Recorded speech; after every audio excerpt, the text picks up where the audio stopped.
Let's see what we got going on. We have got screens happening. That's a great thing. Hello, welcome everybody. Glad you're here hanging out with us this fine Thursday evening. Hope you've had a great couple of weeks because we weren't here last week. I guess that's why every time we miss a week, it seems like we haven't been here in forever, and I just feel totally discombobulated. Yeah, take a number. When we're here every week, I feel very combobulated, but today, not so much. I wonder how many people out there today are feeling combobulated. Do you have both of the cushions? That's why. Yeah, I do. That's why you're like taller than me. No, I think it's just because my torso grew. He's taller than me. I took torso growth. I've been taking it twice a day. I don't know. I don't think you understand that. It's a new thing. I saw it on Instagram. Torsogrowth.com. Otherwise known as Ozempic. No, the torso growth is totally different, man. Looks kind of similar. I have gained like a solid 1.5 feet from basically like from the middle of my chest up. That would be weird. Yeah. You get like a abnormally long neck and stuff. Yeah, I'm going to turn into a giraffe. Torso growth has side effects that you should be aware of. Turn into a giraffe. Yeah, you could turn into a giraffe only without the spots, which means you'll look doubly stupid. This is what you come here for, unfortunately. So let's just kind of flushing out the random thoughts before we get started. Yeah. I got a comment the other day. Guaranteed you can get some more tonight. Yeah, I got a comment. Your videos are okay, but you guys need to stop talking so much. I'm like, this is a live stream. You might want to see the other edited videos I have because, yeah, here we are. So glad you're here hanging out with us. We've got a whole bunch of things to talk about tonight. I am going to do a quick refresher on ick. I'm not going to spend a million hours on it, but because we've talked about it before, and I've got a full video out there, which I actually forgot to link in the description, which is kind of stupid, but I did a video, like a 25-minute long video, very, very detailed on how to treat ick. So if this does not give you all the details you want, I'm going to give you everything you need, but if you want more details about how ick works, I did a video, just type in Primetime Aquatics ick treatment, and it will come up. I've only done one, but we've done a live stream about it before. So I want to do a refresher because it ties into the story of we were gone for a while, and right before we left, a whole bunch of fish got ick, and it worked out okay for the most part. But I want to talk a little bit about what we need to be thinking about when stuff like that happens. But before we get into that, we do have the land of videos that we need to talk about for the last week or so. Last Sunday, I did the clown barb species profile. The clown barbs are in that barb tank right over there. And it's a great fish. Every time people look at that tank, they're like, what is that? It's clown barb. Pretty. They are very, very pretty. So if you want to see a really beautiful fish that's a little bit different, that's not at every single pet store, I think it's worth checking out that video for sure. So that was Sunday. On Monday, John and we had a Tank Talk podcast. We're really enjoying answering people's questions because y'all ask a lot of really good questions. And so if you ever want a question answered in a long format, like a podcast format, go to the Tank Talk podcast. It doesn't matter which podcast you watch. Just leave a question and they're like, hey, I'd like you to answer this question sometime. And I screenshot all of those and I keep them in a little bag. I keep them in a bag. Question bag? Yeah, I keep them in my question bag. Like it. No, I do screenshot them and then we kind of go through them and figure out which ones we're going to answer. We're way behind. I will tell you that. I mean, we're still on the last, like a batch from 2 screenshots ago that we'll probably be addressing in the next batch of podcasts. So it might take a little while for us to get to them, but when we do, we will try to be as thorough as possible. So that was Monday. Why don't you tell us about Wednesday? What did you do on Wednesday? Nothing. Joanna did nothing. There's a good reason for that. We're going to get to it in a moment. There is an excellent. So, you failed at your job, but that's okay. Perfectly acceptable. I understand why. I did. Soon, so will you. Today, Prime Timers, we did talk about, I gave you an update on the fish room side over there, little things that have been going on. And then, so that's that. Reminder, if you are in the Midwest or feel like traveling to the Midwest next month on April the 20th, it's Saturday, April 25th. That's right, it's we're next going to be at the Michiana thing. I don't have all the information. I just asked the person I've been talking to, hey, if you've got any flyers, you've got any promo materials, can you send them my way so I can let everybody know location and all that stuff? But I do know it's April 25th. It's the Michiana Aquarium Society. They're doing a 2-day event, which sounds like it's going to be really cool. It's in northern Indiana. As soon as I get more information, I will be sending it out on all the social media platforms in case you want to go and check it out, something to do. And I think it'll be pretty awesome. Don't you? Peppercini, I like your, whatever that's called. What is that? The logo picture. What is that? I don't know, like a thumbnail like a thing? badge or not a badge. It's got a name. But anyways, I think it was Dorothy Zbornak, unless I'm incorrect. I might be completely wrong. And can I start off before you go long-winded? Not yet. That's later. Okay. Later. Okay. Danny, do you want to say thank you for becoming a prime timer, and thank you for the super chat. You did have a question. I'll address that now, and then we'll get into all the stuff that we're going to talk about tonight. Got some rainbow cichlids laying eggs. That's exciting. Spawned 2 times, was thinking of breeding her. What should I do set up for a breeding project? Rainbow cichlids are not difficult to breed. And so I had a group in a 20-gallon. They started breeding there. They breed small. They can breed prolifically. So here's my question to you, and my answer as well. If you have a place to get rid of all the fry, then feel free to breed them. I wouldn't breed them more than once or twice because you really have to figure that out. That's the key number one thing, because it can be somewhat easy, like crebensis and some of the other smaller cichlids. It can be pretty easy to get overrun with these fish and then figure out later, oh, you know what?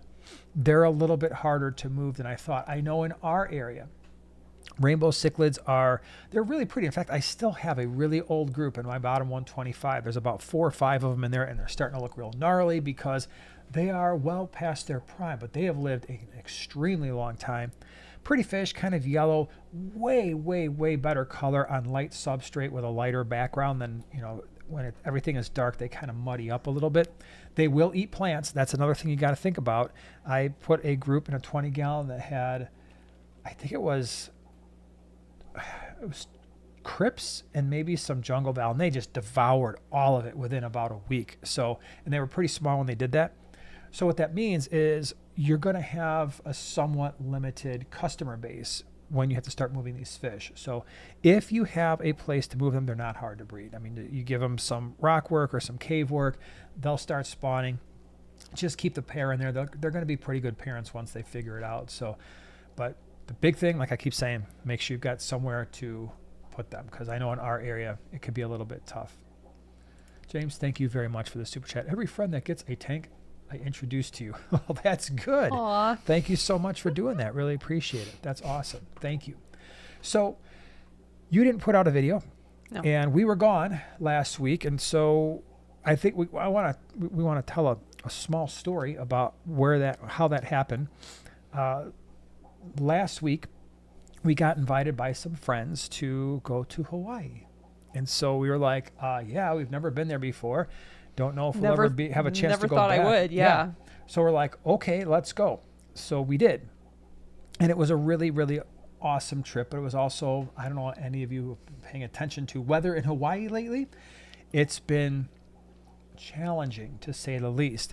So we left, what was it, a week ago Friday, right? Whenever that was. Yeah. And first of all, it was great because we sat in an airplane for 4 hours on the tarmac before we ever took off. And that's already a 9-hour flight out there. And you've got a 5-hour time change. But we got to sit in the plane for 4 straight hours. But you can pick movies, like at your actual seat. Doesn't matter. I thought that was fun. When you're sitting there and then know that you still have a 9-hour flight.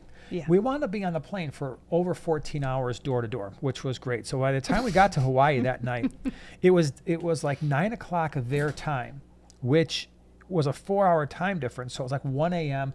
We're trying to find dinner at that point, and we still had to go to the grocery store to get groceries for the week, and it's crazy. So the first few days were absolutely awesome. Beautiful, yeah. The problem was starting Thursday. I don't know how many of you are familiar with this. I never heard of it before. Well, Wednesday we got the warnings, but Thursday is when the actual really started rolling in. It was something called a Kona storm. AKA subtropical typhoon. Yeah, so I had never heard of this thing before. It looked kind of nasty on the radar, but then we started seeing like all of these warnings coming in, like, oh, there might be. So Wednesday it did rain a little bit, but that was not the storm. I was like, oh, that wasn't so bad. And then we started seeing all these other things pop up, like, oh no, that was just like a little rain event. The actual storm that we're talking about is going to start happening on Thursday, and it did. And so we discovered some things. What did we discover about these storms? It's a lot of wind. And we're not talking about like a storm that just rolls through around here that's like, oh, it was here for half a day and it's gone.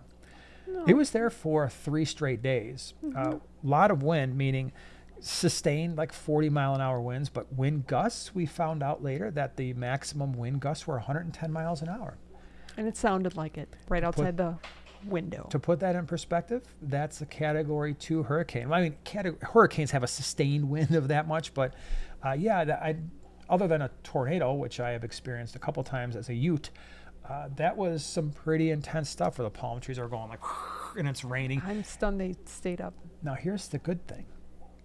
I learned my lesson in Texas last year that you do not ignore flash flood warnings in places that you are not familiar with. Like, I ignore them in Illinois because nothing ever happens, but in Texas it did, and absolutely in Hawaii, there was a whole lot of flash flooding going on, and there were roads that had collapsed and beaches that were closed, and it was pretty bad. So to speed up the story, we were supposed to fly out last Saturday night and get here Sunday morning because now the time change happened here but not there. So now we're 5 hours ahead.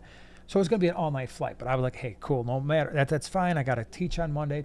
Well, the flight Saturday night got canceled. So then they pushed us to Sunday night. We're supposed to leave Sunday night, get in Monday morning. Now I'm like, no problem. What I'll do is get off the plane, go directly to school on probably 0 hours sleep, but whatever, I'll at least get to my class. United Airlines. I don't fly United. You know why I don't fly United? Because I don't like them. And I remember why. We're sitting at the airport Sunday. Flight's supposed to leave at 5. It's about 2 o'clock. All of a sudden, me and the people that we were with, our phones are all lighting up. We're like, what the heck's going on? It's United Airlines texting us saying, your flight has been delayed. We're like, okay, what's the delay? Tomorrow morning, 8 a.m. I'm like, that's not a delay. That's just pushing the flight back an entire day. You know why? They forgot to they had the pilots. They forgot to schedule a crew. Who does that? So now what we have to do late on a Sunday afternoon is I have to find a hotel room, figure out a way to get there, figure out a way to get back. Not a whole lot of hotels are like, oh yeah, you want to get a room for a night in Hawaii and Maui? That's no problem. It is not a fun thing to do. So I did find a room, crossed the island, had to Uber there, Uber back, but we had to get up at 4 a.m. on Monday.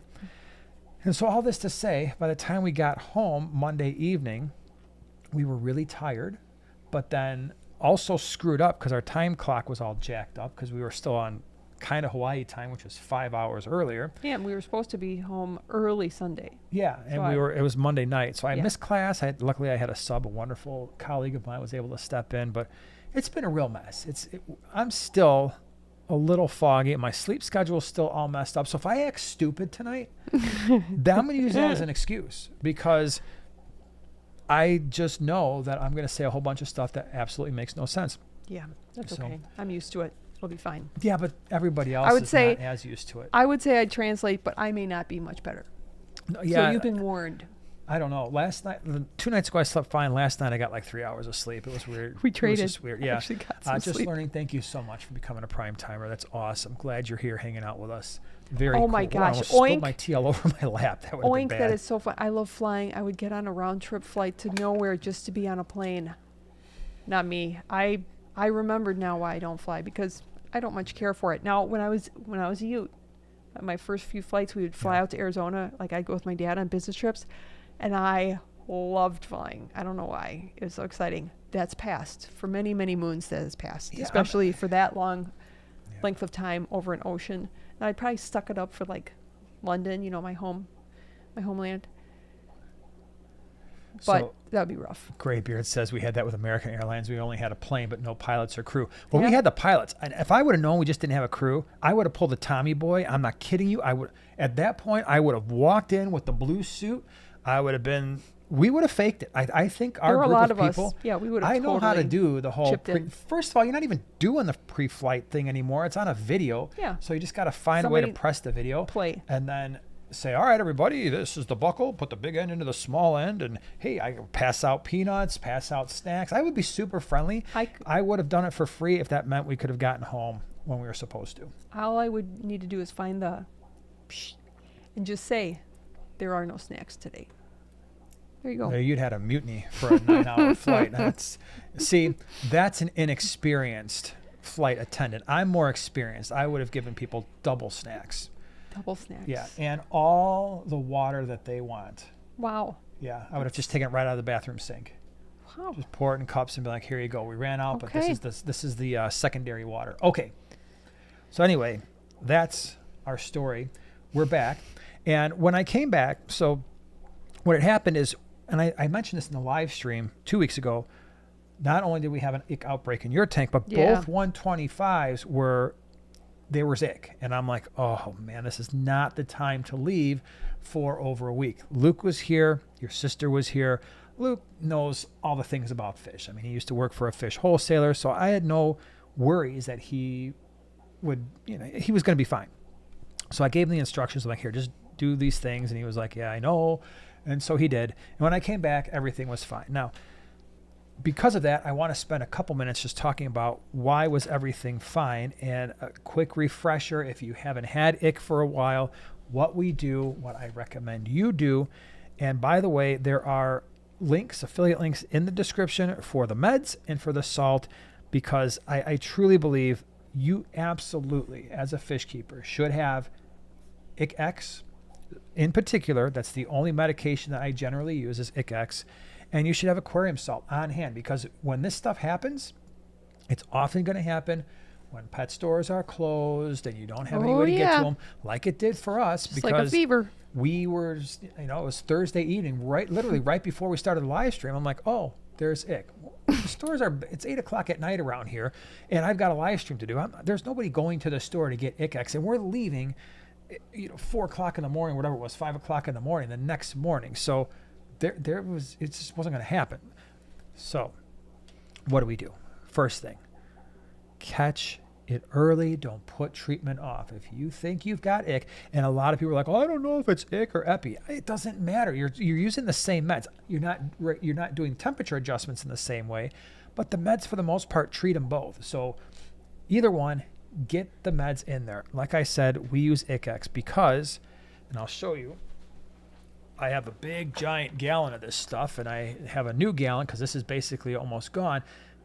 The link that I have in the description is not for a gallon, it's for 16 ounces, because most normal people do not need this because they're not doing imports and all that stuff and worried about trying to treat lots and lots of volume. So, but this is always, always, always, always on hand. And I've got about this much left. And what I do, I went on Amazon and I bought another gallon. So that's the link that's in the description. If you don't have ick medication, go get it. Just go get it, put it aside, because when you need it, it'll be there for you. And if you don't have it and ick happens, I can't tell you how many times I hear that same comment. I've got an ick outbreak. I ran to wherever. They didn't have ICX. They had some off-brand or some all-natural remedy, and it's not going to work. And then they've got to wait 2 or 3 days. But the meds you're putting in there are sometimes worthless. I'm not saying all other meds are worthless. That's not true. But a lot of times what's left at the store is like, oh, there's natural ick herb, and you're like, I'll put natural ick herb in there, and you're like, oh, I don't know why my fish aren't getting any better, because natural ick herb doesn't do anything. I don't know, that might not even be it's not a brand. This is a pertinent question, but I think Michael asked it. Is it bacterial? Is ick bacterial? Protozoan. So it's a little tiny eukaryotic organism that also forms a cyst, which makes it problematic to treat. So it's not bacterial, so antibiotics will not do anything for ick. So you need medication specifically for ick. There's other meds out there, but this is the one that always works. 1, it's plant safe. 2, it's invertebrate safe. 3, it's fairly gentle, and pretty much every fish I've ever treated with ICX is usually going to be okay unless the ick is too far advanced. But usually the meds are pretty mellow on the fish, and it just works. So that's why I use that. Plus, it's easier to use. I've used Copper Safe in the past. And I don't mind that med if I've got a serious ick infestation, but you're using copper at that point. You're destroying your cycle, and you're killing invertebrates if they're in there, and you're destroying your plants. The Ick-X is also a little bit safer for your biological filtration. So it's not harmless. It will kill your microbes, not all of them, but like Copper Safe and stuff, the copper-based meds are going to really put a hurting on your biological filtration. So that's thing number one. Ick-X, use it as directed. It's usually 5 mLs per 10 gallons. It says, all right, do it this many days, do a water change, do it again. So Ick-X, absolutely 100%. The other thing is temperature. So temperatures, what I do, usually around 83, maybe 84. You're pushing it with some kinds of fish at that time. And if you've got cool water fish, you got to be really careful. All right, I'm not saying this temperature works all the time for all fish. That's not true. If you've got cooler water fish and they don't like that 83, 84, or you've got 83, 84, but you also have shrimp in the tank, you might lose all your shrimp just because you raise the temperature so high. So be a little bit aware of that. Now, if you're kicking at 76, 78, and that's what your fish like, going 83, 84 for a week usually is not going to do any more damage than just letting the ick run as it normally would. So what the increased temperatures do is it speeds up the ick life cycle. That sounds bad, right? Like, why would you ever want to do that? Yeah. But you do, because this protozoan, when it's attached to the fish, the Ick-X doesn't do anything. When it falls to the substrate and it's got that cyst around it, the Ick-X doesn't do anything. The only time the Ick-X actually works is when the ick parasite is in its motile form in the water column. I did not know that. So the idea, see, isn't that fun? And that's much fun to science, grow on. but that's interesting still. So the reason you want to speed up the life cycle by increasing the temperatures is you get more of those parasites in that motile form exposed to the Ick-X, and they die. Okay, so that's the reason for the increased temperatures. Now, I will say, especially for those of you in Canada and for those of you who are living in areas where they control your life and tell you how to keep fish, and you can't have these medications because you're not a responsible human being, which, whatever, that's a subject for another day. Raising temperatures alone can kill ick. However, those temperatures are usually like 86, 87. And the problem with that is a lot of fish don't like that. That's really, really, really warm. It's so toasty. If you don't have another choice, well, then you don't have another choice. It's like if you let the ick go, it's going to kill your fish anyway. So you can get that high and not use any meds, and the ick parasite will die. But it is definitely stressful on fish. Your shrimp are not going to make it. Most of your snails, not pest snails, but some of your snails might suffer. Your plants are probably going to suffer. Your biological filtration will probably be okay, and your fish are definitely, unless they're discus or something like that, are not going to like that. Last thing a lot of people ask about is salt. Mm-hmm. Of the two things I mentioned, salt is the least important. All right. In fact, I didn't even use salt in this go around because I've got plants in in 2 of the tanks, and I have too many different varieties. I've got cory cats in one. We had, there was just such a variety of fish. I'm like, and I was in a hurry. I'm like, I don't need the salt. I need the temps and I need the Ick-X. Again, if you're someone that can't use the Ick-X, then yeah, the salt might make more sense. However, salt damages plants. Salt-sensitive fish, a lot of your South American fish are not going to like and appreciate salt. I always tell people 1 tablespoon per 10 gallons is usually perfectly safe. If you've got African cichlids, you can go 1 tablespoon per 3 gallons, and that's going to be perfectly fine for them. If you've got guppies and mollies and platies, swordtails, again, you're getting close to that 1 tablespoon per 3 gallons, you're going to be okay, usually, unless the fish have a really advanced ick problem, and then usually it's the ick that's going to wipe them out, not the increase in salt. How long do I leave all that going, treating? 7 days after I see the last spot. All right, so, oh, look, the ick is gone. Great. I'm going to keep treating. So if I'm increasing temperatures, they're going to stay elevated. If I'm adding Ick-X, I'm still going to be doing that for a full 7 days after I see the last spot. That's going to make sure that, guess what? Oh, look at that. I didn't fully treat it. Now I'm back here dealing with the same problem again, and my fish are even more stressed out because now I got to go through round 2. So that's basically our treatment protocol. We went 3 for 3, 2 125s and a 20-gallon. We caught your 20-gallon actually late. By the time you told me, it's like, hey, there's fish just sitting there at the bottom of the tank. And I walked, and she's like, they got ick. I'm like, where did they get ick? We didn't expect it. We didn't have any new fish. Nothing new went into that tank. And I'm like, oh my gosh, the platies. And by the way, live bearers, man. Live bearers and tetras are 2 that are extraordinarily prone to ick. So even in our case, that worked out that way. It's really weird. Here's the weirdest thing. A lot of people will say, how come this fish got killed by ick and these ones didn't? Okay. Platies, mollies, swords, guppies, endlers, they get it and it just spreads like wildfire. I've never had live bears where it gets in a tank that they weren't almost instantly covered. Same thing with tetras. Tetras are another one. It just absolutely just overtakes them quickly. So in our situation, in your tank, all the platies died almost instantly. Your rice fish I think we got 1 left. 1 left. Your pencil fish, fine. Your betta, fine. That makes sense with the betta because ick attacks the gill tissue. That's really the way that it actually kills the fish, and bettas are air breathers, and so they can compensate for that a little bit. It doesn't mean that they're not prone, or they're not susceptible to it, but they can survive a little bit longer. Your betta was fine. In my top 125, I noticed it because the emperor tetras, probably half of them had evidence of white spots and ick. The angelfish, no spots. All my plecos, no spots. The Siamese algae eaters, nothing. But the tetras had a significant amount. The bottom 125 is an insanely stupid mix of fish, okay? Silver dollars were covered, but virtually everything else had almost no evidence of ick whatsoever. Nobody else in there, huh? All the African cichlids, all the South American cichlids, including the old rainbows, Raphael cat, the plecos, the loaches, the Maltese. Yeah, I know, there's a whole mess. So I told you the tank is just stupidly stocked right now. It's working, by the way. Nobody's getting eaten, but all the other fish were fine. So I did what I explained here. Everything worked out.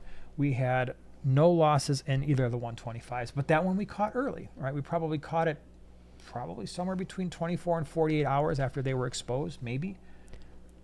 So Suzanne, hi Suzanne, she's asking how long can ick last in the water change hose? Good question. That's an awesome question. So there's a couple issues there. Issue number 1 is if the water change hose has water and that water is now at room temperature, or maybe it's 60 something degrees, ick life cycles slow down as the water gets cooler. And so while a normal ick life cycle at 78 degrees might be a few days, when you start getting cooler water, that can extend out to weeks. And so if you've got ick parasites in there that are in the cyst form and that water is cold, it can be a while. It can be a week, maybe longer, where if that water winds up back in a tank and now it's 78 degrees and they find a host, you could reinfect your tank. That's how it spread in our tank, in our fish room, because Eli didn't realize there was ick in the 20, and it's not his fault. I didn't realize it either. Yeah. And then he used that hose. In fact, he said he used that hose in more than just which was freaking me out right before we were leaving for Hawaii. He's like, yeah, the hose I used in the 125s, I also use in this tank and this tank and this tank. I'm like, oh no. So I told Luke, I'm like, dude, when you're down there feeding the fish, look closely at every single tank. Please make sure there's nothing else. And there wasn't. So yeah, it can last a long time. However, that hose dries out at least for a day or so, day or two. I'm not worried about it anymore. Same thing with nets, same thing with, stuff that you would put in the tank, but anything that went into the tank, ideally, I would like to have a 10% bleach solution and just soak the nets in there for at least 12 hours. Same thing with just the siphon part. Make sure that the hose itself gets totally drained. How about hydrogen peroxide? Not as useful. No? No, it's Would not it as do something? useful. Not when the problem is not in the cyst state. It's probably not going to do a whole lot. because hydrogen peroxide is not nearly it's not nearly as good as 10% bleach is for ick. And it's not as smelly either. Not as smelly, yeah, that's true. But I will go smelly and effective over not smelly and possibly still having an issue. Word. Yeah, sound pitch black. Leaving the hose outside in the sun is good for drying.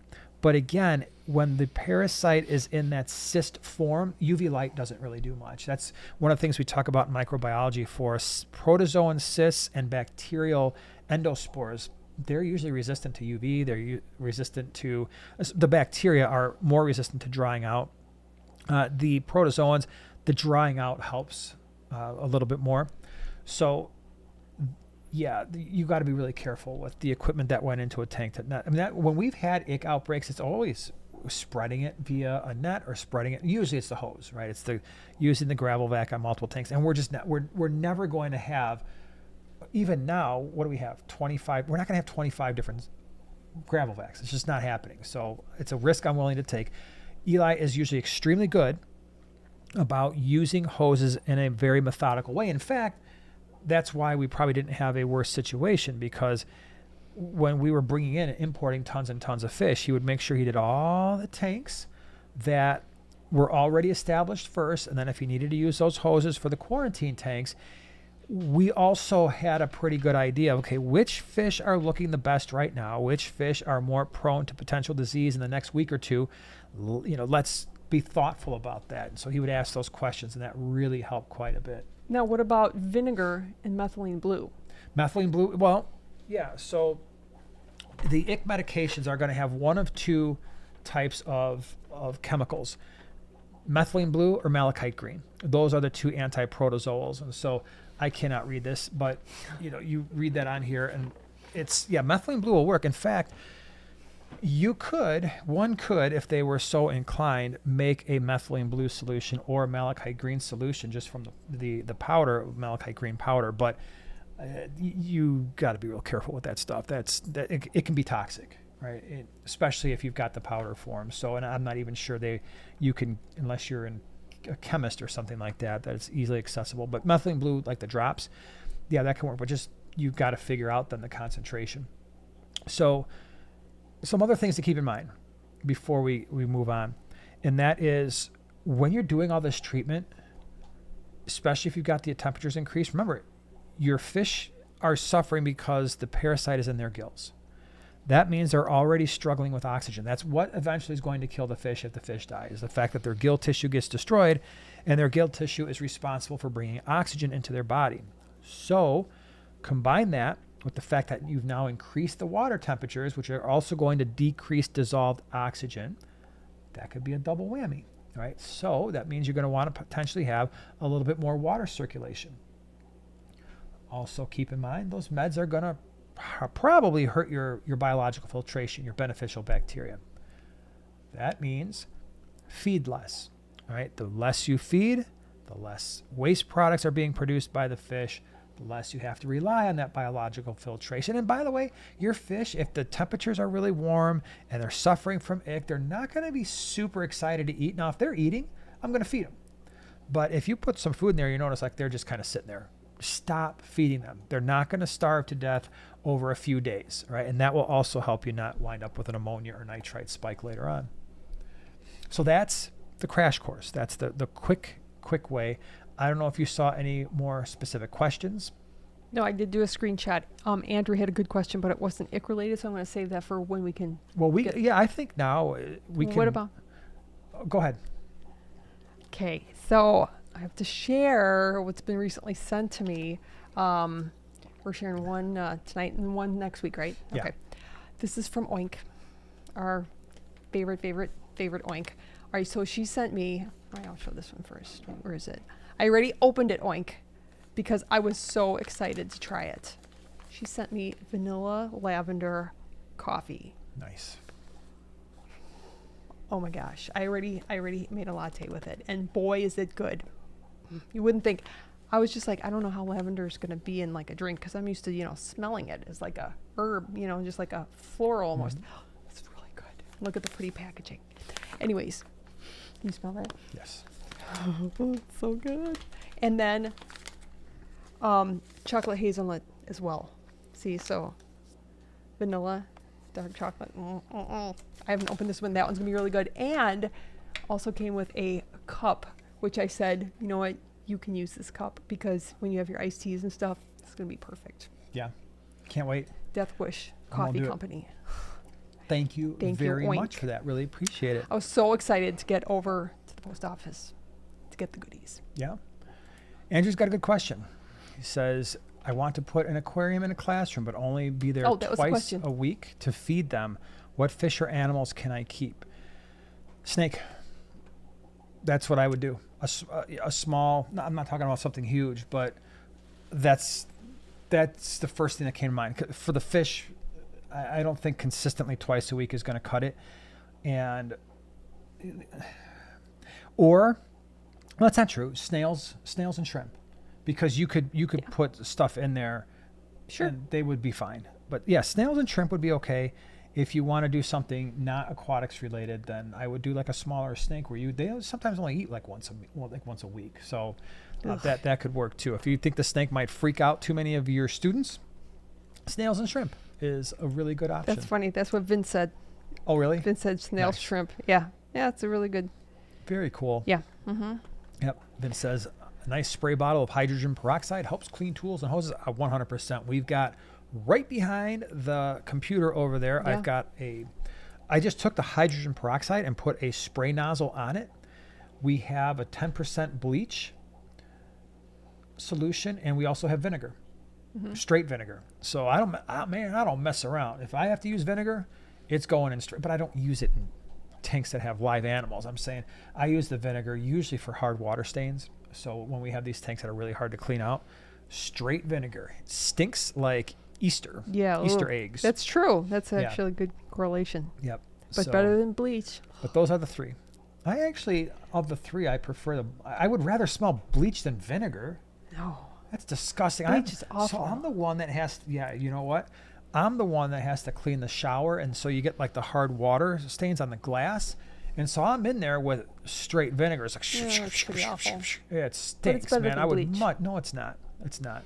If I'm going to have too many fumes cleaning a shower, I'd rather have the bleach. That would be way more toxic. So no, I wouldn't say that. I wouldn't go there. 10% bleach over straight vinegar? I mean, yeah, you're right, but ventilation. Why do I really it's whatever. not like I'm sitting there like huffing it or something like that. Yeah. Oh boy. To have lots of ventilation. I got the fans going and the doors open. Oh boy. Let me just get in here and close up the shower and spray the stuff over here and clean it. Hope it works okay.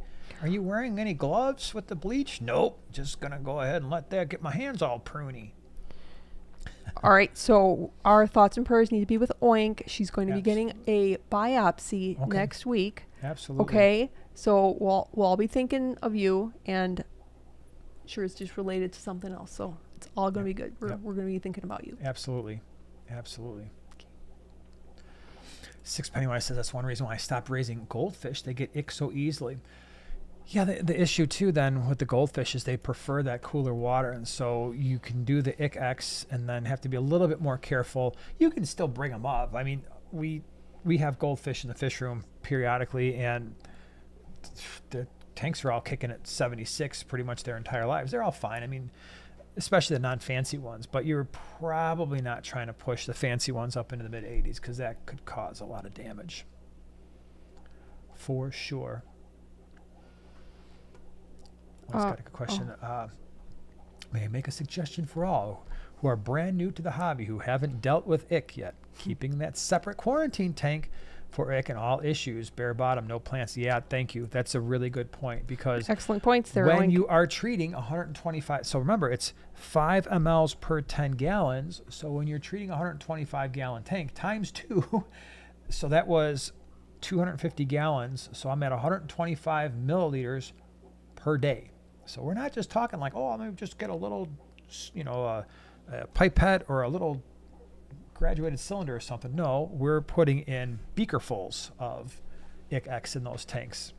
Yeah. So it gets expensive, and it's a lot of stuff to have to deal with all at once. So yeah, that's a great point. Quarantine tanks, they matter. Six Pennywise says, I hope you were okay during the storms. I was watching them live. Yeah, that was the other thing, too, that was really stinky about. We went there, dealt with the storms, come home because there was snow here. Thankfully, where we live, it was like the cutoff where, they had snow, but by the time we landed, there was snow, but there was no snow on the streets or anything like that. The airport was, for the most part, it was fine. Wisconsin. Oh, my gosh. And then further north, woo, yeah, there was a couple slammed. that, it was funny. So Joanna doesn't notice these kinds of things, but there was a couple sitting 2 rows in front of us on the way to Hawaii, and I noticed them on the way back, and I struck up a conversation, and I was like, well, so where are you guys? You live in Chicago? Like, no, they live in Green Bay. I was like, ooh, ouch. You guys got feet of snow. They're You're going to get home next week. So they were going to be stuck in Chicago for a couple more days, which would be unfortunate. Chase, thank you very much for the super chat. Did not see a question or anything, but if you've got one, just leave it down there somewhere, and Joanna will hopefully find it for you. I think I saw Jay Oliver here. Did you see? Jay Oliver, he's got to be tired after all the work that he did at Aquashella last weekend. Yeah, he's always working so hard there. That's a longer drive, too, from Orlando to where he lives. Oh, yeah. It's not a straight shot. No. Got to go around the Gulf. I hope nobody there had to go through bad weather. You know what I mean? Like, I'm sure there was people, if they drove, would have had there was. Well, then so many flights being canceled. We didn't even mention the other part, and the other part is the TSA strike thing that's going on because they're not getting paid. So you're gonna love this. You ready for this? I got to tell the story, then we're gonna do the giveaway. So that's gonna be the reward for you listening to this stupid story. Oh, man, I gotta listen to this again. We get to the airport. Hey, River Life. The airport opens at 5 a.m. We get there at like 4:55. What airport closes at night? Yeah. Hawaii does. Yeah. Well, Maui. So we get there. I'm like, awesome. We get the people the day before said, leave your tags on your bags. All you have to do is come to the ticket counter. We'll figure that part out, and then you can just be on your way. So that's exactly what we did. Now, in Hawaii, you've got to get this little tag that says we're not bringing home wildlife, which we didn't because that would be a dumb idea. So we're standing there. And then the person, who was not the same person from the day before, is like, did you get the new green sticker? We're like, we got the green sticker from yesterday. The person said leave all the tags on it would be fine. You've got to go through the inspection again. Well, you know. Now, here's the thing. Obviously, you're going to have to go through again. We were the second person in that line. We bypassed the stupid inspection line. There wasn't even a line there because there was nobody at the airport. I turn around, that stupid line is now all the way down the block. They've got one inspection station open. So now we get to sit in that line for probably 15 minutes to run our bags through that we never even opened. Oh, but wait, it gets even better. By the time we get to that stupid line, now the baggage line for United is wrapped around the block, and we were number 2. So we wait in that ridiculous line. Finally, we get all the things. We get the bags checked. We go all the way through the extraordinarily long line for TSA at the Maui airport. We get to the guy. I've got updated stuff on my phone that shows the flight for that day. Here, give me your driver's license. Here's my license. Put the phone in the thing. He's like, you need a paper boarding pass. I'm like, on what friggin' planet why would we need a paper boarding pass? I haven't used one since I was a kid probably. I don't know. Well, because it's not coming up correctly. I'm like, look, right flight number, right departure time. What are you talking about? You got to go get a paper boarding pass. At this point, we were about to lose it. So we walk all the way back to the ticket thing. That line is now twice as long as it was the last time I waited in that long line. I'm not waiting in that line anymore. But I also know that my wonderful wife is going to handle this better than I am. And so can you please just go up there and say, hey, you didn't inform us this. They were really nice about it. And you handled it well. They were trying to figure it out. The TSA people didn't make us wait through that big, long line again. So sometimes it's nice not to absolutely flip out on people that, they're just always trying to do their job. So we try not to do that, and we didn't. And so we got to go back in a special line for TSA. He's like, oh, just come on and go through this line. And it took 2 seconds. Yeah. But I thought for a second I was going to have some kind of a thing happen, an episode. You survived. I was going to be one of those people that you see, like, what was that? The lady, They're not real. They're not real. Like, remember that from On like the 5 plane? years ago? They're not. That was going to be me at the TSA line, just having some kind of a breakdown. People like, I know that He guy. snapped. He gives me fish Wow. information. Oh my gosh, that's that bearded guy. I knew he was a weirdo.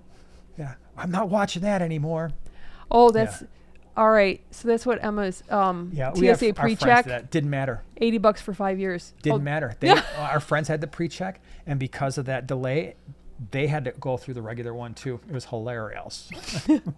Everybody gets the same fun. But normally, I know people who did the. All right, can we do the giveaway? Because I promised that after they listened to that story, we would do the giveaway. So let me bring this up on the screen and let people know what it is they're going to be winning. We want to thank, once again, our channel partner, Flip Aquatics. Yay! We really thank them very much for being, gosh, I don't know how long we've been partnered with them now. It's been a long time, probably 7-8 years at least. So they want to do this for you shrimp lovers out there. They've got the Shrimp Envy Starter Bundle. I want some of that. The packaging is so cute, and it's, if you think about it, it's Christmas colors. It is that, and it's March, so it's irrelevant. But anyway, it isn't Christmas all year. Hallmark so people. this is what one winner is going to get.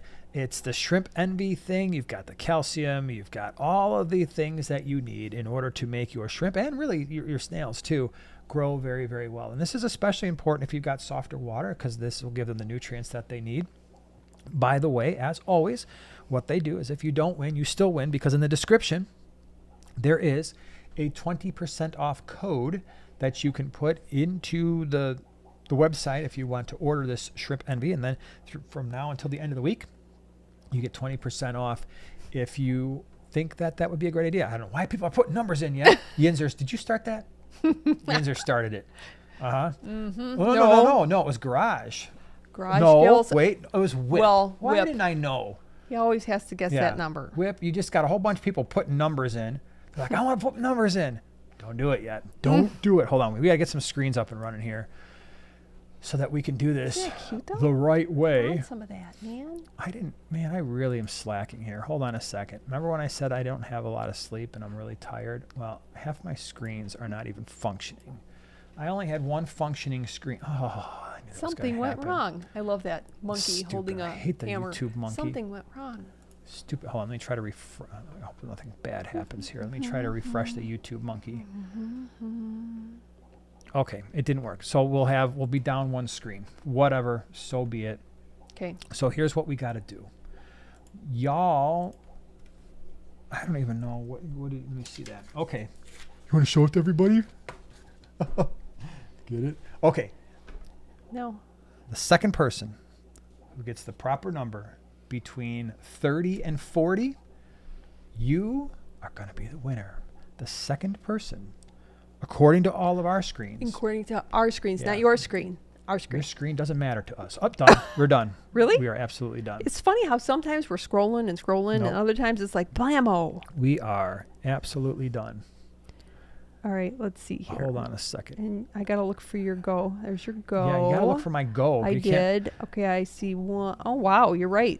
Oh, my word. Hold on. That was super fast. Yeah, I know. Wait a minute. I lost it. I lost my go button. I forgot. Oh, I got it right here. It can fit on one screen. Bro. What can? Like the numbers. Why? To where you can get to the second one. Wait a minute. I'll wait for you. Oh, hold on. I'm looking. I had the wrong number in my brain. Oh. So that's why. He warned us that his so wait, brain's a little is mushy. this the person? No. Yeah, it is. No, it's not. Hold on. I can't even see that screen. I have to squint too much. Let me go to the big screen. Let's see if the big screen, because usually the big screen matches. Look for your go first. You're not looking for your go. Hold on. See, I can read his mind. I'm looking for the go. All right, so there's the go. Mm-hmm. And then there's... That screen's hard to read. There's one person. Nope. So I know that. Was this the person? Nope. All right. What do you mean no? You're not on all messages then. Well, that's not even a... Yeah, that's a bad screen to use. Let's use this one. Yeah, so that one... I know that I'm on all messages. Okay, then what do you got? Let me check. Let me look at yours. So I am... Where's go? Oh, I passed it up. That's why. Oops, sorry. Go before it. Yeah, no, that was here. No, it is. It is matching. Is oh it? My gosh, a stupid thing. Gosh. Don't report messages. I know that. Somebody almost got reported. Is it right here? No, right underneath it. That's the first one. No, it's not. Yes, it is. Oh, it is. Yeah, that's right. Right there. Yes. Yeah. Okay. All right. We're fine. We're good. We agree. I'm a little tired here. Sorry, I have to mentally see that both of ours match, and then I'm good. All right. Okay. Reveal. 37. Boom. Emma, Corey Cat Love. Yep. You have won after how many years? Yeah, have you ever won? I don't think so. Although we're not giving away Corey Cats. I'm just warning you. Yeah. Or anything the Corey Cats would eat. So in a way, you kind of lost. You used up your luck for a non-Corey Cat related thing. Right. And next week, dang it. we give away a whole Corey Cat package. Has anybody out there ever been part of like a raffle or a giveaway, like where they're doing multiple prizes, and there's a couple that you really, really want, and then there are a whole bunch that you're like, oh, please, not me, not me. And then they call your number and you almost get mad. Like, is there any way that I can pass, but you can't, because it would be really rude to be. I never win anything, so no. I've had that happen a number of times where you win something and it's like, that is the last, because it's usually like one of the prizes that's kind of just like a throwaway prize. Like, well, we'll just throw this. Usually it's like a fish club thing. And like, here's a background with Nemo on it. And you're like, okay, that's not what I really need. I don't even do saltwater. Oh, yeah, I don't want that. Right. So anyway, Emma, what y'all need to do is send us an email at primetimegiveaway@yahoo.com. Singular. primetimegiveaway@yahoo.com. Full address, and we'll make sure you are taken care of. Hold on. All right. So now, this thing is jumping all over the place now. If you left a message or a question before the giveaway, I think it would be a great idea if you put the message or the question down again so that we can answer it, because now this thing's not going to scroll all the way up because there's a lot of numbers that came through here. All right, Roman Maroney, that's really funny. My video on Petco half price tanks got me to pull the trigger on a rimless 6.8 gallon, has the footprint of a 10 gallon. You and me both got that because it's the shallow. That's what you had me at, shallow. That's really cool. My daughter now has a blurple elephant ear. Blurple, so blue purple. Okay. Amazing. Elephant ear betta named Ellie in it. Oh, I get it. Ellie. Don't tell me the cartoon that we would watch with the funny guy. With the funny guy and the two elephants. Ray Romano does the voice, and then Queen Latifah is Ellie. No idea what you're talking about. Sid the Sloth. Oh, it was not cartoon. It was a movie. I have the name Lost in Time stuck in my head, and I can't get that out of Ice Age. Thank you. I couldn't get that out of the way to get that. Yeah. That's so fun. That's what cool. A fun name. Yep. Jonathan, thank you very much for the super chat. Here's a question. Can I do endlers, ember tetras, clown killifish in a 32-gallon? How many of each would you recommend? So the answer is yes. They're all little tiny fish. Clown killies, make sure you've got a super, super, super, super tight-fitting lid. They'll find it. They will. Any hole that they can fit through, they will jump through, and you'll find them dried up on the carpet sometimes, and sometimes they're just so small. You don't ever find them. You're like, what happened to my fish? So super tight-fitting lid, and yes, those fish will get along just fine. How many would I do in a 32-gallon? That's a pretty decent-sized tank, and those fish are pretty small. So, I mean, if those are the only 3 fish, maybe you've got like a few Cory cats or something on the bottom, or a bristlenose pleco or odos or something like that. But for your open water, I mean, so for the endlers, I might just start with a couple of males and maybe like 4 or 5 females and let them breed. You're not going to get full survival because you've got other fish in there, but they're also pretty small, so I don't know how much they're going to be able to eat the endlers. Ember tetras, at least 15, and the clown killies, you could do at least a dozen, because they're also very small. They're going to stay pretty close to the top usually. So start there, see what it looks like, see if your endlers start breeding, and then you can always add other stuff later on. But they'd have to be smaller fishes, which is nice because you've got smaller fish in there now. So that'll be really cool. I like it. Neil Just got bumblebee gobies yesterday. Nice. Of all the fish I have, they're my favorite. Oh my gosh, they're small and they're cute, and someday I want them somehow. Yeah. Somehow I want them. They're so cute. Oh, and then Nick wants to know, is Val scenario fine for a 10-gallon tank? I would say... I say sure. Yes, if you're willing to at some point possibly do some maintenance. I mean, it's kind of a perfect size for 20, but you know, it's going to look, as soon as you get it, it's going to kind of fill up the tank more than if you put it in, you know, a tank that's going to grow into, because it can get very tall and it will, you know, kind of grow, especially where you don't want it to, like around the front of the tank and all. Then you just cut it, you know, cut the oh my gosh, I'm totally lacking words tonight. You know, the connectors. I wasn't even paying attention to anything you were saying. Oh my gosh. Just gonna be honest. Wow. I'm gonna be really honest bad. and just say it, because you looked at me like I was gonna add something to it. I wasn't even sure what question you were answering. I zoned out. I was reading some of the comments here, and that's what happens with Doxy me. says you got to do random picker like John does. Oh. So yeah, I know, Joanna's been saying that forever. My only hang up, I admit, was probably stupid, but I can't get over it, and that is, if that random picker thing wants access to my YouTube channel, I will not give it that access, because I protect it. So that's why bad things can happen when you start giving programs access to your YouTube channel. Mm-hmm. So that's why we just do it this old-fashioned way, and sometimes it makes people mad, but you know, if you're only here for the giveaway and nothing else, I don't really care if I make you mad. So in fact, I'm glad you're mad, and now go away. So he's tired. So he's tired. But yes, Val scenario in a 10 is fine. Yeah, I've even put it in something smaller, just knowing that I'm probably gonna have to move it. But I put it in a 0.25 gallon one time. No, I didn't. Can you imagine? Yeah. Well, you could put little babies. I don't even know like for how long? About 6 hours. Well, if you don't have a whole lot of light, if you don't have a lot of critters in there, it could be a decent amount of time. Yeah. You know, if you keep it in the dark, indefinitely until it dies. Carlos Fishner says, I totally want stuff I'd rather not have. Yeah. Yeah. Have you? I understand. Not me. Yeah. No. It doesn't. But I mean, like, it's such dumb. Like, the one thing I won one time that I didn't want was a bottle of herbal remedy medication. However, it was the only medication I've ever used that fixed Popeye. Like, just straight up fixed it. And I'm like, nothing ever works with this stuff. I mean, water changes, that kind of stuff. But we had fish. I think it was the Star Sapphires. A couple of them got Popeye. The water quality was fine. I'm like, well, this says it's good for Popeye. Let me and so I don't remember what it was, which makes me really mad, because it was an old bottle, like probably close to being expired, and somebody just had this stuff laying in their fish. I'm like, I'll just bring it to the fish club and I'll donate it, and they can just go ahead and raffle it off. And I'm like, all right, great, I won this stuff, and it worked awesomely. It's one of my big regrets in life. Yeah. Awesomely. Mr. Watson Aquatics. That's a fun name. Watson.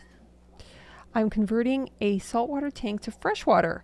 How worried should I be of any salt contamination, or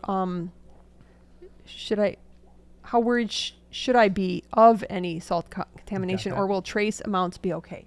Zip it. Everything's going to get destroyed. Destruction. Yeah. Mass destruction. Once a saltwater tank, you can never, no, I'm kidding. You can never go back. Here's what I would do with the saltwater tank. I would wash it, rinse it. If you've got some residual salt, who cares? If there's just a little bit of salt sticking to the glass, it's almost going to be irrelevant. I wouldn't worry about it. Come to the dark side, which is the light side. That's right. It's the we're light using side. the force over here. So fresh water. I hope you enjoy the conversion. Like we always say, fresh water's better. Oh wait, that's just me. Oh, Mountain Lioness says, what's your nerd channel? STEM Nerds is my science channel. STEM Nerds, yeah. We just started doing, or I started doing a few weeks ago, some of the nutrition stuff that I was hoping to start getting to. I don't post on there but there's a million videos on that channel, but I don't post every single week there. I post when I feel in my heart it's time. Oh, Yinzer's Aquatics. Going to set up my first big tank, 150 gallons, 6 foot by 18 inch by 27 tall. Oh my gosh, I can't talk. What? 1 center brace. How do you guys light your bigger tanks? I won't be planted it won't be planted. Looking for Oscars. Wait, what size tank? 150. 115? Yeah, it's not going to be planted because there's Oscars in there. Oh, so well, no planted light. Don't spend a whole lot of money on. I would not spend a whole lot of money on lights at all. I mean, we've got the AI Aqua Illumination Primes, which they're expensive, and I would not. If you're not doing plants, go with Haiger. Get yourself either. I'm assuming that 115 is going to be a 6-foot tank. The only thing I recommend when it comes to lighting is it'd be nice if you could adjust the light intensity, so turn it up and down, and the light duration. If it's got a built-in timer, that would be pretty cool. And the light spectrum is also nice. So if you want to make it a little bit more cooler in temperature, or you want to turn it up and make it a little bit warmer, that's also nice. But if you can find a Haiger that does that, and you're not doing plants, that's going to be perfectly fine rather than going with the high end like the Fluval 4.0s or these Aqua Illuminations. But that's what we use here. They're pricey. They really are. And I don't recommend them unless you've got plants. So that's what I would do. The center brace thing is, again, I'm assuming it's a 6-foot tank. So you could go 2 3-foot lights, or you could just do 1 6-foot across. I don't remember if Haiger makes a 6-footer. Those are a little bit harder to find. So all the high-end makers make them, and Beamswork, don't put a Beamswork on there because they're not going to be adjustable the way that I mentioned. Oh, and Brett says someone was asking about how to stock an aquarium in a classroom that they can only access a few times a week. Yes, and that we answered that for Andrew. We suggested snails and shrimp would be great, or some sort of snake. That he suggested that. I didn't. Sure, like a corn snake. They're Plant really runners. pretty. Thank you, Suzanne. Connectors, well, plant runners, Nice. Yeah. Nick says, so I asked Aquarium Co-op how many guppies in a 10-gallon. He said as many as you could fit, but do you agree with that? I don't know if he might not have been being like totally serious. I didn't see the comment, live. Yeah, because when you put them in there and they can all fit, in about like 3 days, you're going to have more than can fit. Yeah, I always say with the live bears, the guppies, the platies, the mollies, the endlers, the swordtails, start low and let them do their thing, especially if it's the only type of fish in the tank. Not so much with the swordtails because they tend to prey on their fry a little bit more, but certainly guppies and endlers. I like having a male and at least 3 or 4 females because that gives the females a little bit of a break from constantly being chased around. If you did that in a time with just a male and 3 or 4 females, in 6 months, you're going to have a full tank. So, and then you'd be figuring out, what do I got to do with all these guppies? Where can I put them?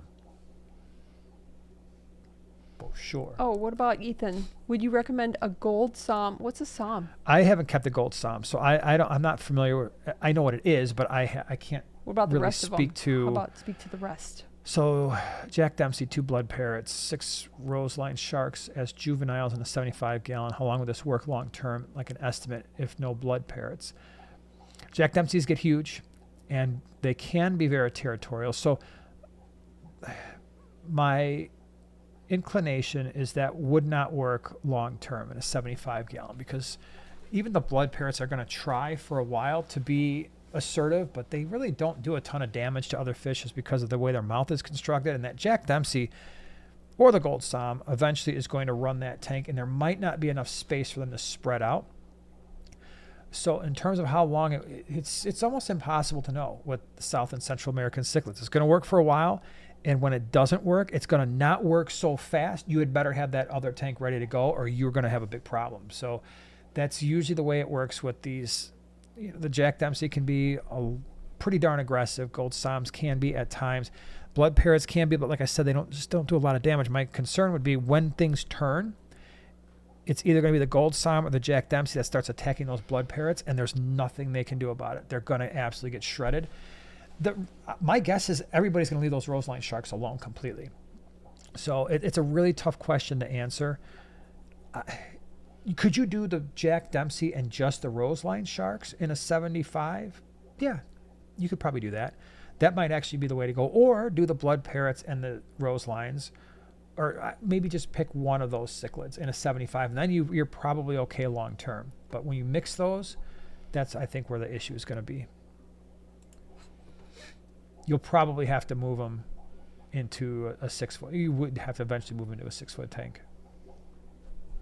Oh, Fish Nerd said a Wallstad tank would be a cool idea for a classroom. Yeah. Yes, it would. It would be. That would be cool. Like it. And some sweet plants. Yeah. Suan's got a good one. Can I house Oscars and Jack Dempsey with 2 Vietnamese pond turtles in a 265 gallon? I have no idea about the Vietnamese pond turtles. I don't know how big they are, but if they're normal turtle size, I think it's probably going to be fine. I've seen some really crazy things when it comes to turtles. One of the best combos that a lot of the people at the clubs will swear by is doing African cichlids with turtles. And I mean, not snapping turtles or something like that. That's going to absolutely eat just about any fish you put in there. But, you know, like your red-eared sliders and stuff like that. Yeah, I think as long as the turtle is not, I don't know what the Vietnamese pond turtle is, but as long as it's not a super predatory big mouth turtle, it's probably going to work just fine. Mango says corn snake or milk snake would work perfect. I agree. Corn snakes are so cool. We had corn snakes in the, well, a long time ago. The boys had their, what did they call that? The reptile something. They had like a reptile nook under the stairs there, remember? And I think we even did some videos about it where they had. I didn't spend any time there.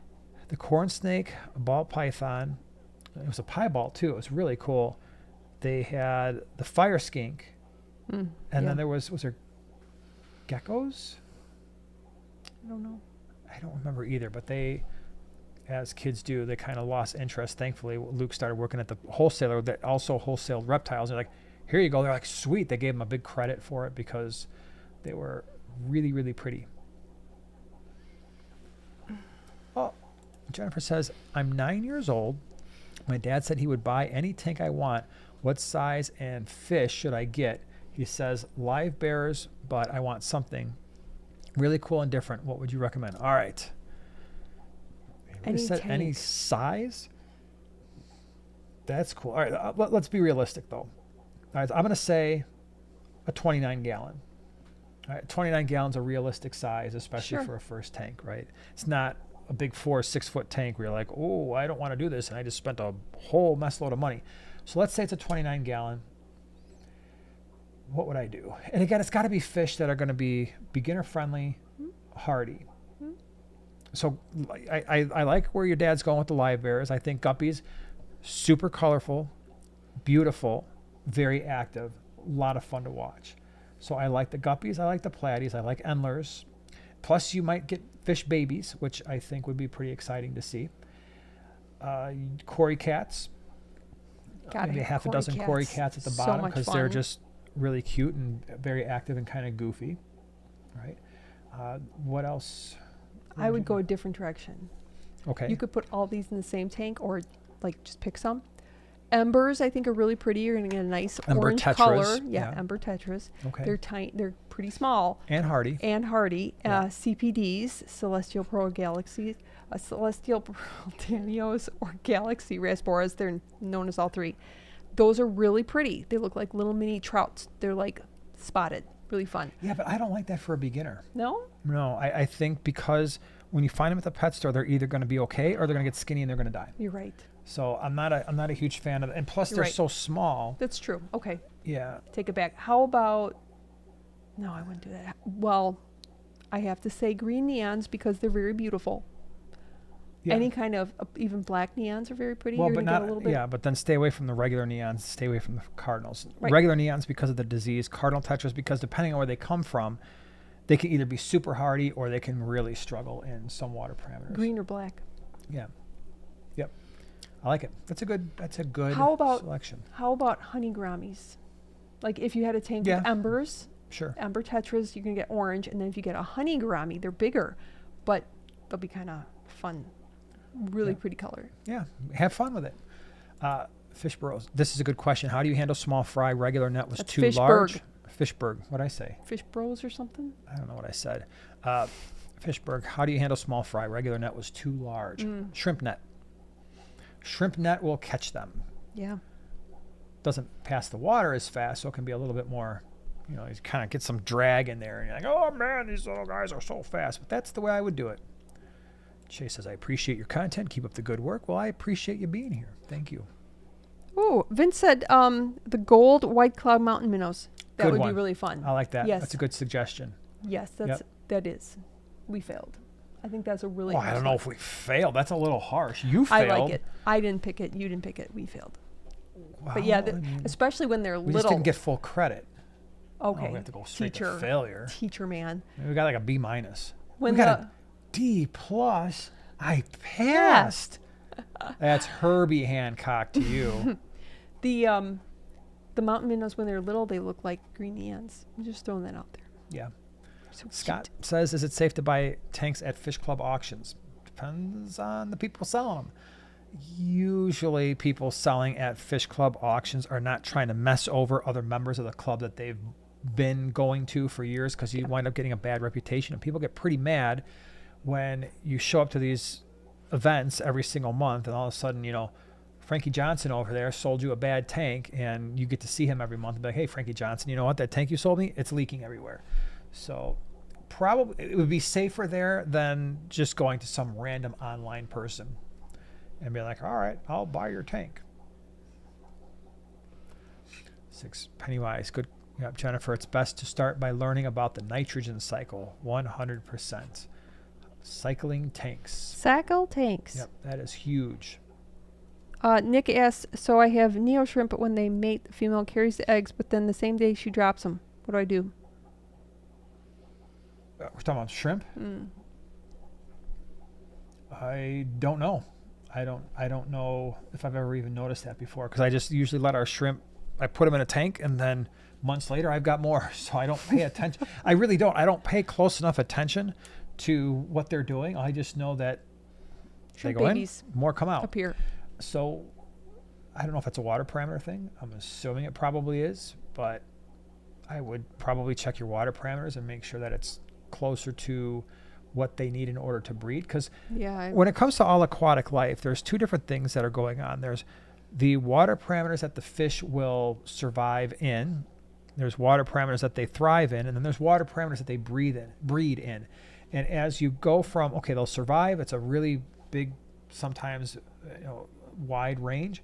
Where they thrive is a little bit less. Where they breed is considerably less. And so if you're not close to that breeding ideal, that might be an issue. Could be temperature too, I suppose, if the temperatures are way too warm.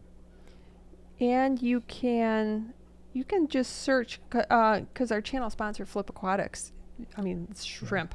You could search for Flip Aquatics, shrimp dropping eggs, see if anything comes up. I don't know. He would know.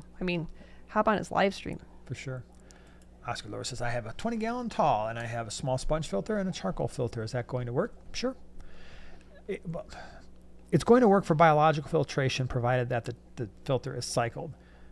You might, depending on how you stock that tank, want more mechanical filtration, just the ability to pull stuff out of the water column. So if you notice that your tank doesn't look that great, but the fish are fine in terms of there's no ammonia, there's no nitrite, and you've got some nitrate in there, that means your tank is got beneficial bacteria, but you're also noticing a bunch of stuff floating around, that may indicate that you want to do maybe a hang on back filter or something like that. All right, scrolling. I don't know where I'm at in this whole situation. I'm anywhere close, because I tend to be further up, I think. Heavyweight champ, happy Thursday to you. Mango got it. Tommy boy, thank you very much. You know what's really sad? Yeah. There are almost no movies that I quote anymore that my students know. None. You're too old. They have, I quoted, what did I quote the other day? It was like Fight Club or Pulp Fiction, a movie that every human being should see at least one time. Not a single person. Nobody knew what that was. 20 years ago, everybody knew my movie quotes. I got to get with the times, I suppose. Oh, this is a good one. Heavy says, do you have any experience with microtinopoma? Thoughts about compatibility and tank size for a community? I still have 2 in that 75-gallon over there. They have been way, way, way hardier than I ever could have thought. So they started out I have them on video in some of the fish room tours. I'm going to say 2019, 2020, somewhere in there, I think. When this was a fish room, they were in the top 20 gallons, so it would have been some of the later parts of whatever fish room tours I was doing. The males get insanely beautiful color, but it's not all the time. But when they're flared up, the colors are incredibly striking. I was told back in the day that they could only eat live foods. And so I would feed them live baby brine every day, and they ate that just fine.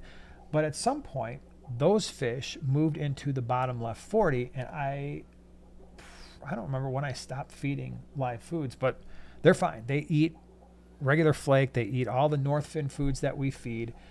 I have found them to have almost zero compatibility issues with one another and with other fish. I mean, so right now in this tank, they're in with a bunch of barbs. So I got the clown barbs, the Odessa barbs, 2 random tetras. I can't remember what they are.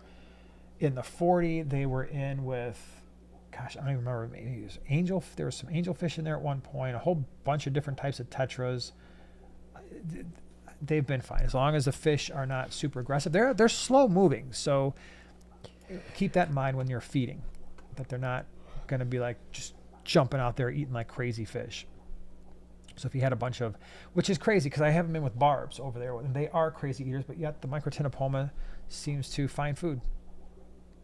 But they are absolutely beautiful. Hard to find. So if you find them, I would highly recommend anybody. If you find Microtinopoma, buy them. I like them. They're a cool fish. Yeah, I mean, 20 gallon, you're good. Mm-hmm. Scott asks, how would you treat clamp fins? I would go in there with some tweezers and pull them apart. No, clamp fins, depends on what's happening. So usually with clamp fins, I'm worried about my live bears, especially my mollies, my platies, and my swordtails. Clamp fins can indicate a whole mess load of different things. There can be ick. That was one of the first things with your platies. You said they're sitting there with their clamp fins at the bottom. So that's the first thing I'm looking for is the spots, especially with live bears, because they do that almost immediately once they get ick. But they also do that with pretty much any type of internal situation too. So if the water parameters are off, mollies are notorious for that. They do what I call the death wiggle, where they just clamp their fins to the side and they just kind of wiggle like this until they die. And the reason for that is usually the salt concentrations are not high enough in the water. So there's a lot of different reasons why clamp fins happen, but they all mean that your fish is somehow sick. So either the water parameters are not conducive to them living, or they've got some type of a disease, and then you have to try to figure out what they have in order to figure out how to treat it. Ick, we've already gone over that earlier, but that's one of the major reasons why. Joel Apresti, I have a 75-gallon Lake Malawi Mbuna tank. Substrate is crushed coral, pH about 7.8, but my well water comes out of my tap 5.6. My neighbor said to mix baking soda when I'm doing water changes. Be very, very careful with that, because you can do that, but you just have to really dial in and make sure that you're doing it properly and that you're super, super consistent. If it were me, so if your pH is about 7.8, why worry about it? Leave it alone. If you're adding in 5.6 tap, and because of the crushed coral, you're not getting a big dip, right? So it's at 7.8, and it's not going down to like 6.9 or 7.0 every single time you do a water change. I'm not worried about it. It's probably one of the things that I would do instead of doing a 50% water change in my Mbuna tank every week. I might break that up and do 15% a day, right? And then if you're adding in that little bit of 5.6 water, but it's only a 10%, 15% water change, it's not going to change anything drastically. And you've got the crushed coral substrate, which really should. I mean, if you've got an inch or two in there in a 75-gallon tank, a small water change should not really be moving the needle all that much. So I don't know if I would add anything to the water, because once you start doing that, you've got to be more careful about making sure it's consistent, because if it's not, that can be a bigger problem. So I would just leave it, because my Mbuna pH is right around an 8, but they've thrived in there for years, and I would have no issues, no hesitation if it went down to 7.8 permanently. They would be fine. What about Seachem alkaline buffer? I do not. I never add stuff like additives to water. Never. Okay. So if I'm adjusting pH up is the easiest thing you can do, and you did it the right way. I would leave it alone. You either do the crushed coral. Seachem makes the African cichlid mix, which is very, very good, or you find some aragonite. That is your substrate if you're keeping African cichlids, and then I do not touch it again. I do not add the pH up or pH down. I don't mess with any of that stuff. It's a lot harder, believe it or not, to get your pH and your water hardness to go down, because to me, the only stable way to do that is RO water and then try to remineralize, and that's a real pain. And so I don't mess with that either. But the pH going up, I think you've done probably the most consistent thing that you can do, and I would leave it. All right, you have a super chat. I can't pronounce that. Well, hold on. JR. You mean Jonathan? No. I think you already got that one. No, I didn't. This one. Oh. Maybe I did. Hold on. Oh, that's stuck. Never mind. Okay. Hold on a second. Did it just come up? I don't know, but I think. Here we go. JR. Thank you so much for being here. Info on. I'm not familiar with it. Absolubius. Fari Prazeris. If that's a killifish. 2014. I have no idea. I've never heard of that fish in all my life. I'm sorry. I'm not. Look it up, but it looks like it's. Sounds cool. It's a killie.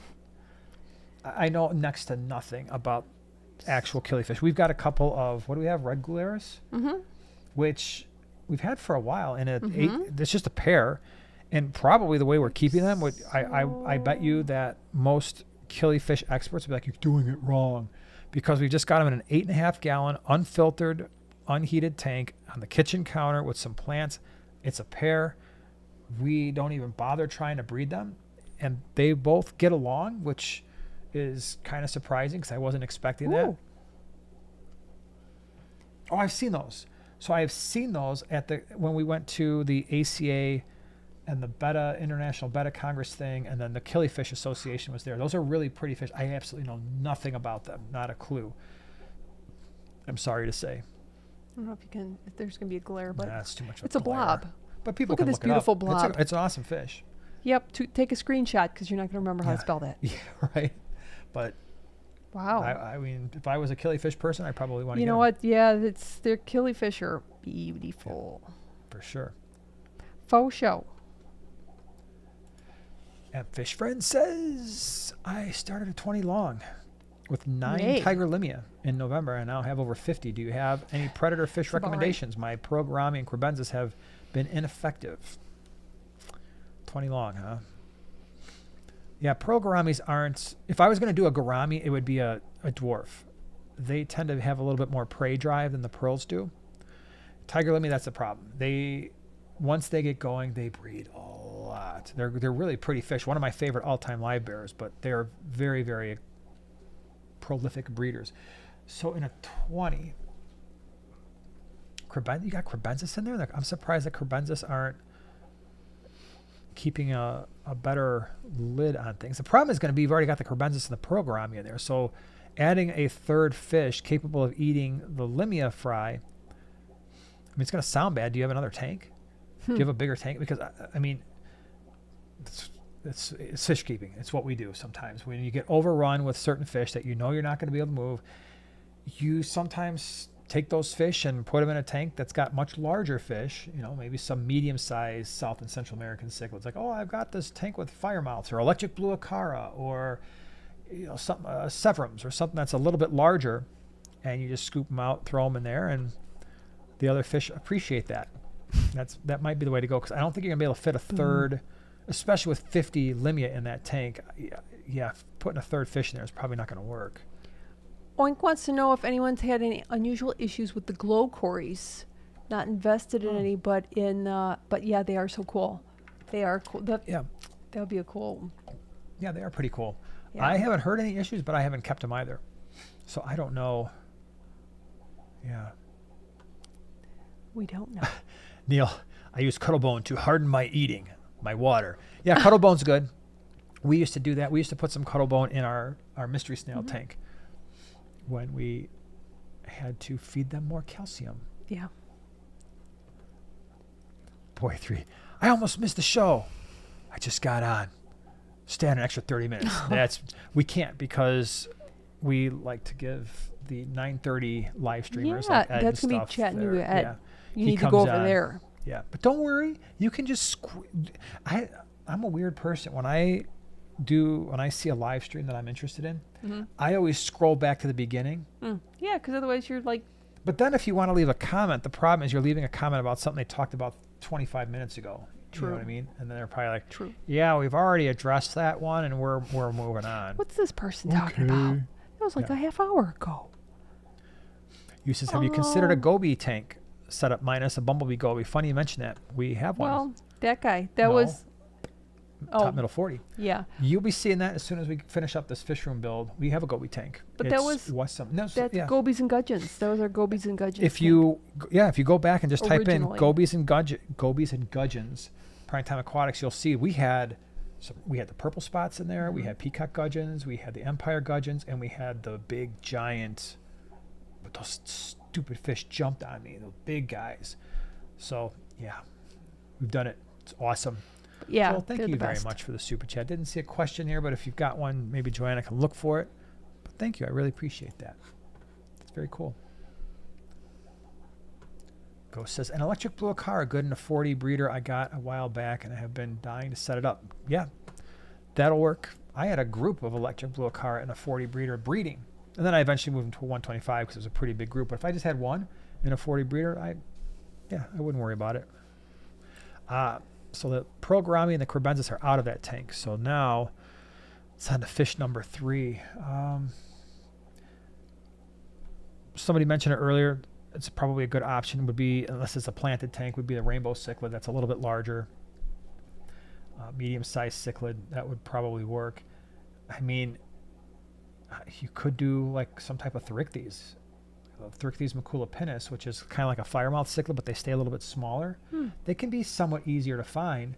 That would definitely take care of your problems. And they would stay small enough where a single one of them could be in a 20-gallon. That might work. You asked, let's see, on my videos about river rocks, have I considered gobies, hill streams, and garas? I think, although, what garas would I? The panda gara? Yeah. I mean, do they even do well in our water? No, they don't. We've never had good luck with them. That's always been the problem. I always look at them because they're so mentioned the bumblebee gobies as well. I know. They just, for whatever, not for whatever reason, but just our water parameters are not conducive to their happiness, unfortunately. But gobies, for sure. Yeah, I love that's a great combo. River rocks, river stream, river biotope, all that. Gobies. I love my gobies and my 22. Good question, Rat. Is a sponge filter plus hang on back too much for a 10-gallon? It depends on how fast the flow is, but it's unnecessary for sure. I mean, if you've got let's say a ATI Hydro 0 or a 1, that's more than enough for a 10-gallon. Hang on back, I mean, just about any hang on back is going to be perfectly suitable for a 10-gallon. If you want the combo because you want the backup or you need to move that sponge filter to a different tank at some point, it's fine.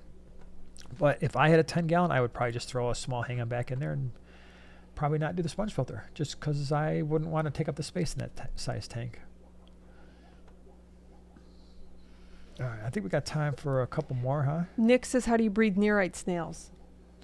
You need salt water. Yeah. So they will only breed with salt. So that, I mean, it would be a fun project to set up actually it's more brackish water than it is salt, but that's the only way to breed them. Yeah.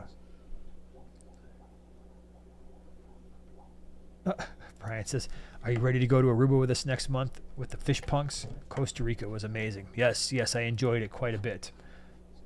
I got to go everywhere in sticker form. Do it, man. In sticker form. Yeah.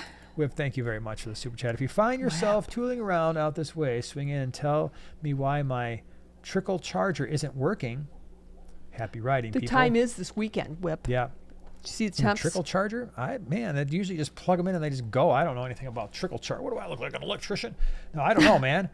Thanks for the super chat, by the way. But usually you just take the two ends and you plug them in and the light goes from red to green. But I always use the Harley ones too. So I just go to the Harley dealer. They're not expensive. It's like one of the few things that you go to that store and they're just normal price, $25 or so. And I've just cycle them between the 4 bikes. Oh, that's that thing that's plugged in? That's what that's the thing about? That's the reason why that you can start your bike. And after sitting all winter long. It's not magic. Yeah. No, it's the thing I trip over. Yeah, that's really annoying. Just go to the Harley dealer, dude. Go to the Rockford one, grab one. It's $25 and it'll be fine. All right, everybody. I think it is time for us to all call it an evening. What do you say? So we're going to do that. And we will be back same time, same place next week. We will have another giveaway next week. So if you're really sad that you didn't win this past week, don't you worry. We'll have another opportunity next week. Save your questions, write them down, bring them next week so that we can answer all of them because it's going to be awesome. You all have a wonderful night and a good week, and we'll see you in 7 days. Have a nice time, San Diego.